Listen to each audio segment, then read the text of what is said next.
as long as it's with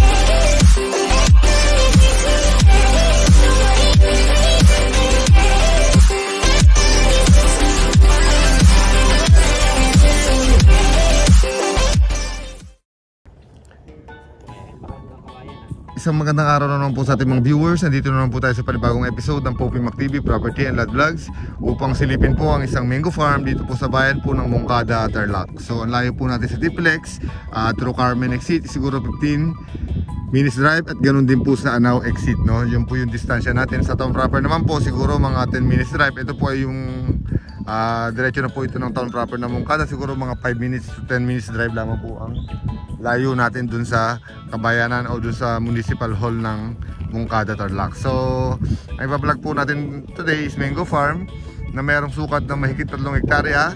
Ilalagay na lang po namin yung full details sa baba, pati yung exact na sukat para po nang sa ganun is pati yung price, para po makita nyo yung buong detalye dyan sa baba. So reviewin nyo lang po yung description.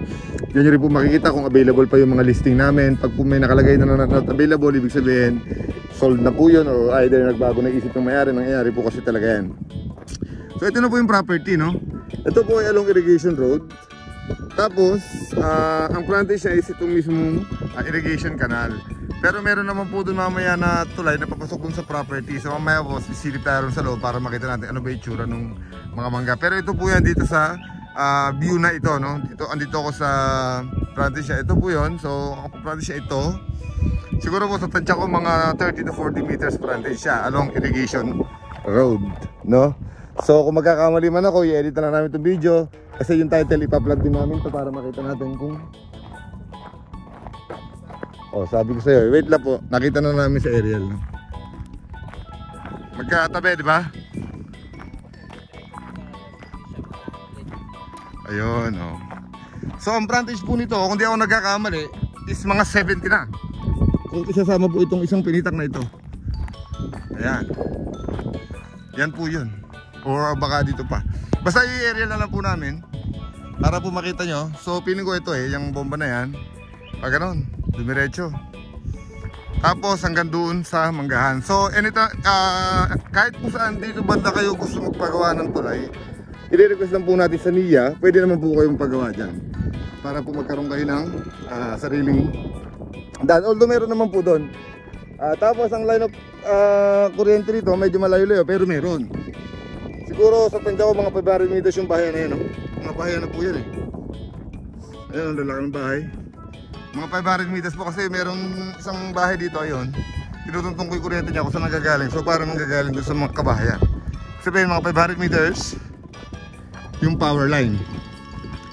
Yung mangga naman po, when comes to mango, mga ano lang po yan, siguro po sa tansya ko mga 20 to 30 years old, something like that.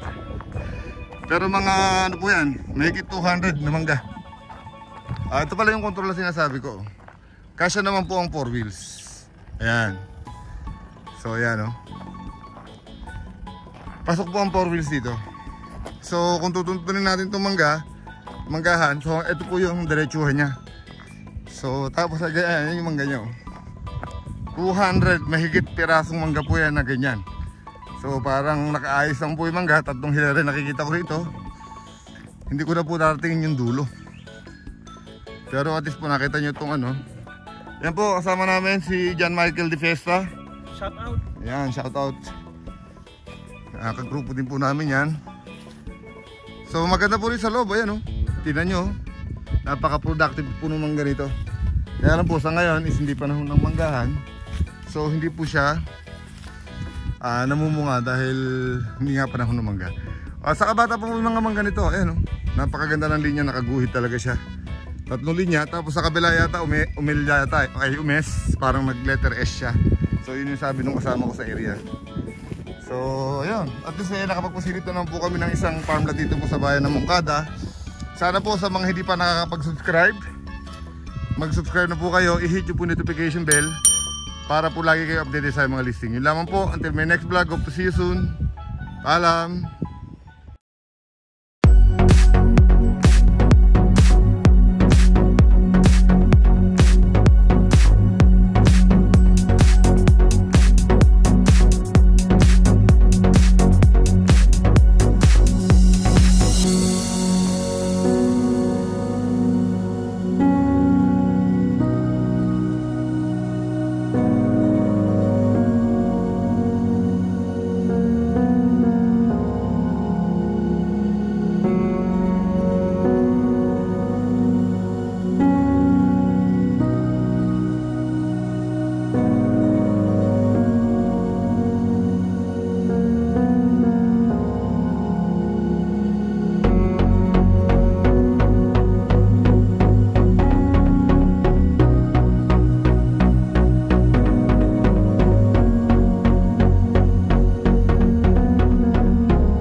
it's with